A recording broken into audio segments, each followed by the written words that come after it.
बिस्मिल्लाहिर्रहमानिर्रहीम। सबक नंबर 8 हरूफ लीन के बारे में। हरूफ लीन कितने हैं? हरूफ लीन 2 हैं, वाव लीन और या लीन। वाव कब लीन होती है? यानी वाव साकिन से पहले ज़बर हो तो वाव लीन होगी, जैसे बा, वाव ज़बर बऊ।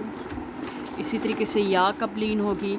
या साकिन से पहले ज़बर हो तो या लीन होगी, जैसे बई, यानी बा या ज़बर बई।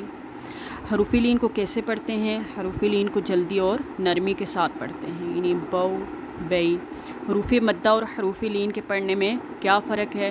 तो हरूफ मद्दा को एक अलिफ के बराबर खींच कर पढ़ते हैं, जबकि हरूफ लीन को जल्दी और नरमी के साथ पढ़ते हैं। अब वक़फ़ में हरूफ लीन कैसे पढ़ेंगे? कि जब कलमे का आखिरी हरफ हरूफ लीन हो तो वक़फ़ में क्या करेंगे? कलमे का आखिरी हरफ हरूफ लीन हो तो वक़फ़ में कोई तब्दीली नहीं आएगी। तागौ वक़फ़न तागौ, जैसे यदई वक़फ़न यदई।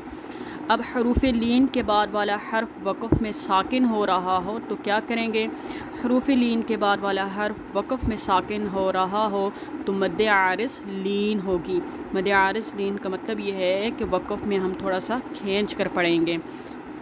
मद का मतलब ही नहीं, और वो इस मद को बोलते हैं आर्जी तौर पर खींच कर पढ़ेंगे, जैसे खौफिन वक़फ़न खौफ, यरौना वक़फ़न यरौन, क़ौलुन वक़फ़न क़ौल, फ़ौक़ वक़फ़न फ़ौक़, सौफ़ वक़फ़न सौफ़।